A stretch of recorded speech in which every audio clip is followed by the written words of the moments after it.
I think we should move on with tolerance and have it as a conversation, perhaps, given Okay. the hour in the day. So I wanted to push you a little bit about this notion of tolerance that you're using. So, and perhaps complicate the image you have of these two layers. So here's the thought I have. I mean, I totally understand why tolerance is always something, it's always a relationship you have towards something that you dislike. So that is very important. Some people think it comes from talus, right? Weight, having a Exactly. burden, right? Yeah. And so the idea is that it's something, it's the capacity to put up, to stand, to support, to resist. I mean, and in that sense, what is fascinating about it is that, I mean, one tolerates medicines, not pleasures, right? So once we have accepted that it's something bad, right, then it follows from that, I think, that one cannot tolerate something that one believes is somehow irrelevant, right? So you cannot tolerate something that you perceive to be value neutral, right? So if it is a behavior that is that doesn't carry moral weight, so to say, then it would be inappropriate to say that we have tolerating attitudes towards it, right? And this is somehow important here because some of the things that are being said to be tolerated are mere social behaviors that do not necessarily carry great moral weight. Sometimes they do carry moral weight, but sometimes it's just a question of customs, right? So, I mean, can one say, as an Englishman, that if you're driving on the continent, you tolerate that they drive on the other side of the street? That wouldn't really make sense, right? So the question is here that I want to push you on is, do you think that civil indifference can then be a development of toleration? Yeah, I mean, I totally agree that there must be, we usually tolerance becomes only relevant when we have like strong views on something. Not like, I mean, I've been thinking today, and sometimes like there's so many things we don't like, I mean, all the sights, all these people, flying from Düsseldorf. I mean, it's not nice, and being stuck in the traffic. And that's also where we say, like, we have to, in German we would say, like, we have to bear this, and all the many unpleasant things. We wouldn't use the term tolerance here for two reasons. First, because it has no moral significance. I mean, being in a traffic jam, And then second, we can't change it. So tolerance presupposes some power to change things, So what can we do? When my flight is overbooked, I mean, all these things, You just have to, you're suffering quietly. And has not a lot of meaning. It's just a waste of time. So that's very important. So we have to endure and bear lots of things, But tolerance is different because, as you've again emphasized, and that what's not in Weber so much, why. And he had this idea also, by the way, headgear, these Polish workers, they had certain boots and stuff. People were talking about this. These were social markers. That's these kind of people. They must be Polish.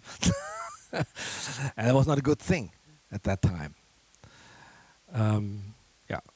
And then this, I think it's very important, and I didn't want to expand too much on this.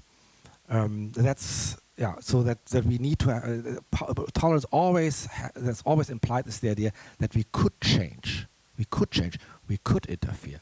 If we cannot interfere, and there are many things, I mean, so many things we can't change, and then tolerance is not the adequate concept. Of course, indifference, I would not, it all depends on the context. I wouldn't say like, we should have like more civil indifference towards climate change. So again, it depends on the context. In some cases, and that's of course a matter of controversy. So people, I'm sure that some of you don't agree with me, with the examples I gave. It's just my view. I said with certain, I mean, also because these debates drag on since 20 years. These I just took these trivial examples because it's easy to explain. the range of attitudes you could have, from some kind of extensive sympathy, to tolerance, to intolerance, to indifference, what I would argue for. But it always depends on the context. If we talk about, certain sexual behaviors or whatnot, then we have a debate about these various types. And I just wanted to enrich and to open the focus, and see like there are various ways to deal with what we don't like, And sometimes we can make an effort to actually start liking it. Sometimes. So I wanted to go further on that notion of sympathy, which I thought was important here, right? So, I mean, having a positive attitude towards difference, or the fact of plurality, we might call it, without being lassist about it. So without, just taking this anything goes, I don't really care kind of attitude, right? So without being lassist or just merely permissivist about it, right? Having a positive attitude towards the fact of plurality is not really there. It's not really similar to tolerate, and in that sense, sympathy or solidarity has much more to share with the notion of. In the triad of values of the French Revolution, toleration is about liberty and equality, whereas sympathy is about fraternity, right? So it calls on a different kind of notion, I think, and it might be of some importance to distinguish two forms of empathy or sympathy that they're very much discussed in relationship to law, and I think that might be of some help in the development of the project here. So. Think of the debate about whether judges should feel empathy, right? Now, and there's been a huge debate about this, of course. Now, on the one hand, one might argue that empathy is a mode of cognition. Right? It's a way in which we pose ourselves in such a way that we're able to take in more information, to appreciate the richness of the social situation that I'm supposed to judge. And in that sense, why would anyone want to oppose having an empathic judge? Of course, we want to have a judge who understands more rather than less, right? But the point there isn't really about empathy as a cognitive ability, the ability of putting yourself in somebody else's shoes in order to view the situation from that point of view. But it's about something else. It's about some stronger emotive element that, and in that case, it's not obvious that we would want the judge to have that strong empathic feeling when judging. At the same time, it has to be pointed out that this just cognitive empathy, which everybody seems to kind of agree upon, is actually pretty perverse because it doesn't guarantee your judge from judging against you. He can judge better against you because of his cognitive empathic skills, right? So sometimes the empathic skills can have rather perverse outcomes, right? That perhaps would be interesting to develop, these various forms of empathy or sympathy. How would you Yeah, react great. to that? I mean, interesting.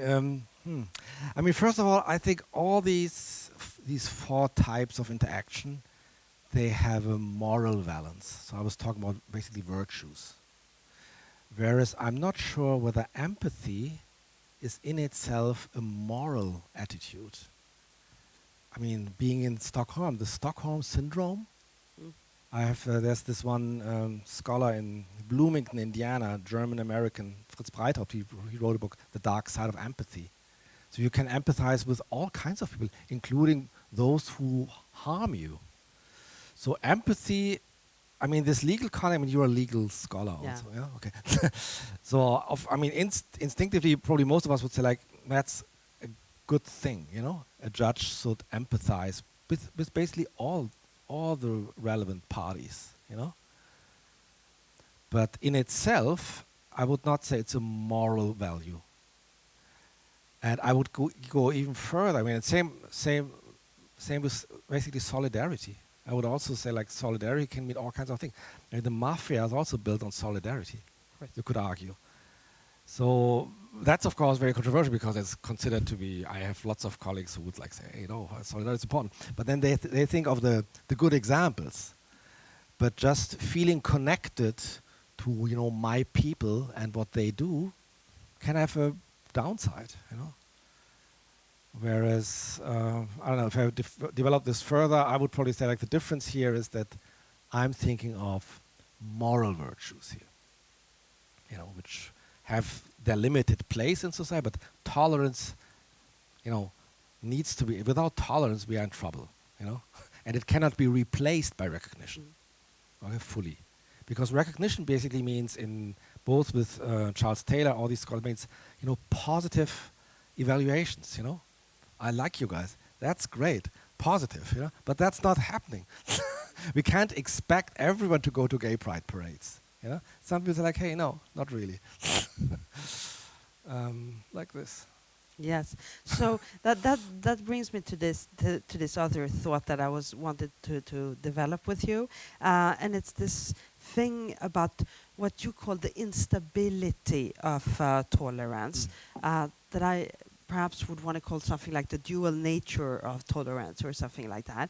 And it has to do with this very particular notion that tolerance, if you conceive it as a virtue, it seems to consist in the virtue of accepting vices, which is a very, of the what we famous consider to be a vice. Yes, exactly. So if we are to say what is the maxim of the tolerant, it should be something like, do not treat an evil as an evil, right? Or it is good to tolerate or to support or to stand, right, the bad. And that brings me to look into a little bit, what is the difference here between the tolerant and the transigent, the intolerant and the intransigent? No, I would take it that the intransigent has a different maxim of behaving. Something perhaps, let me rephrase that a little bit along the lines of classical economic theory. It would be its opposite, ne pas laisser faire. I mean, that is the maxim of the intransigent, right? Now, it seems to me that tolerance is a little bit of vox intermedia. It's like a mesotes, right? So it's it's the middle between two extremes, right? So on the one hand, you have the extreme of over-permissiveness or laxiveness or laissez-faire, right? Where everything seems to be possibly tolerated, right? And on the other hand, you have this intoleration, right, which would be an overly rigid rule dependency, right, where you cannot accept that there's a gap between your norm and a certain practice, right? From that point of view, of course, intoleration is the state where all discrepancy becomes intolerable, right? Now, if you view tolerance as toleration as something that is located in the middle, then it becomes, I think, interesting to reflect on how it relates to transigence and intransigence. So, posit this, and please tell me if I'm wrong here. One could think of intransigence as a justified non-tolerance, right? So this is often the way it is cashed out, so to say, in the age of rights, to speak with Norberto Bobbio. It's often cashed out as perhaps being even obligatory to react to violations of fundamental rights or violations against the democratic order. So here, what it is about is the necessity of intransigence in order for there even to be toleration. And that's a little bit what I'm interested in investigating, right? So could it be perhaps that we have an obligation to react against, say, the exclusion of an individual from personhood in order for there even to be possibility of toleration? I think that's what I call level 2 intolerance.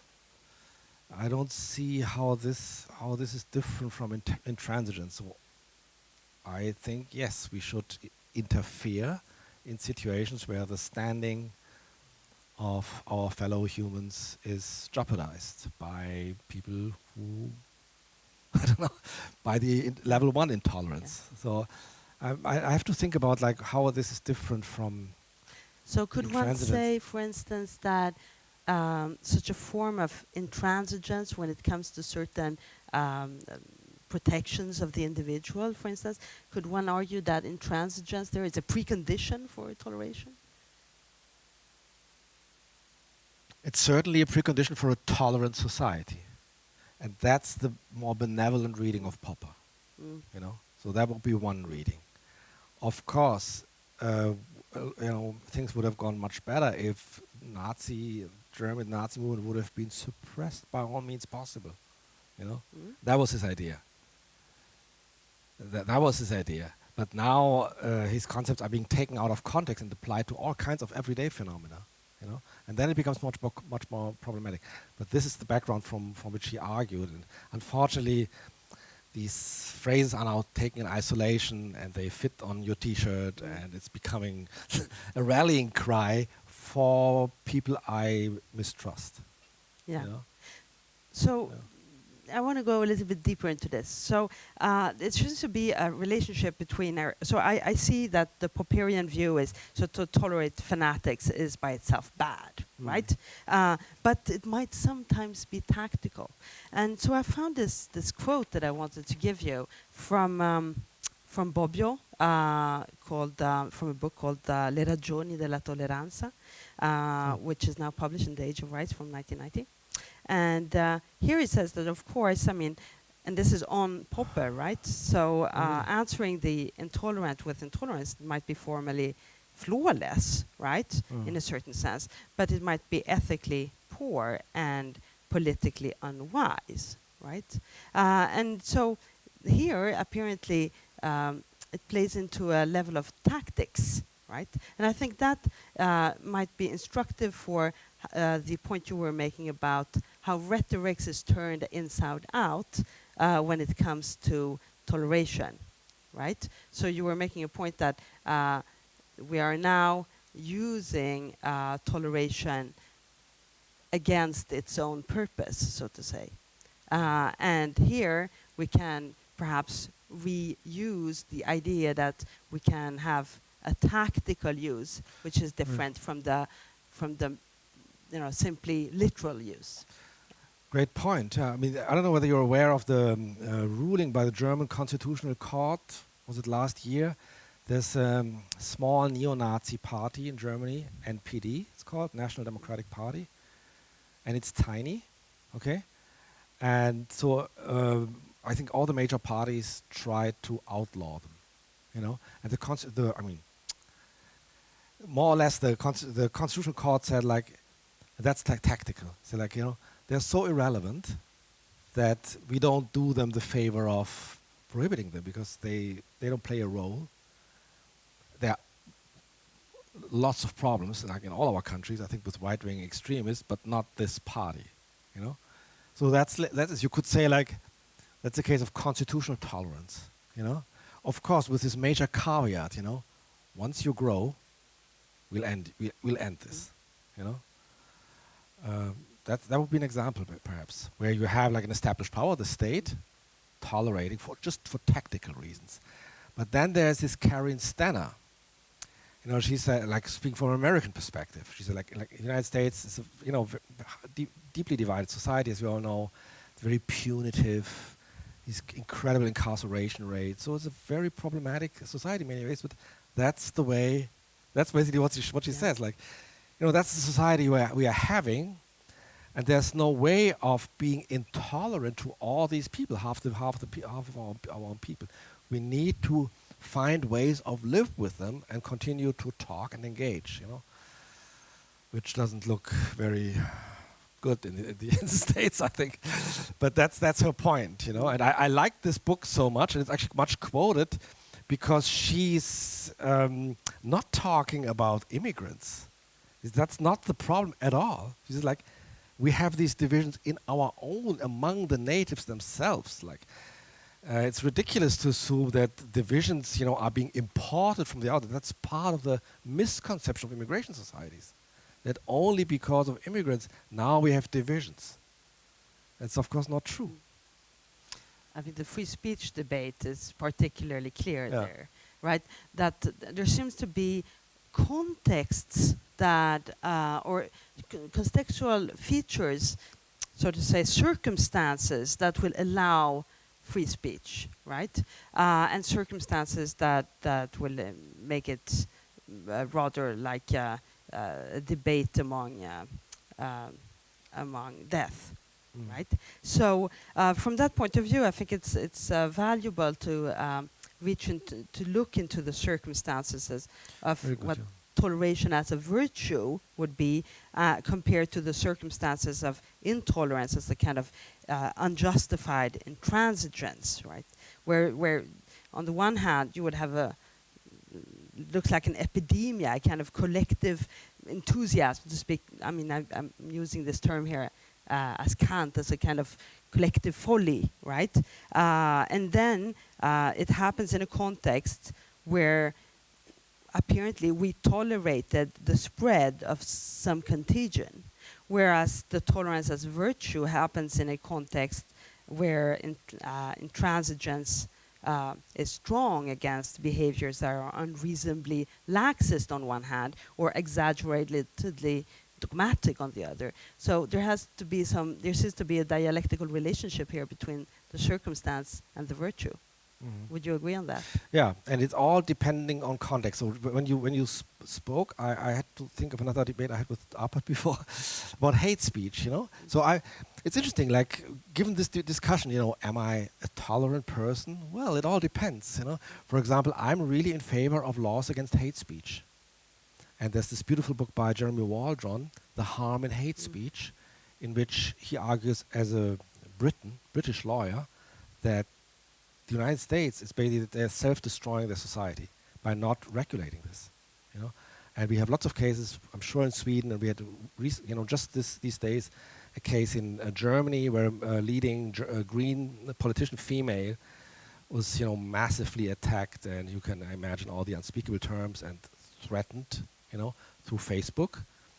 And they are now, and I would support this. Many people try, and she said, like, I want to get the names of these people who threatened to rape me, and this was dismissed.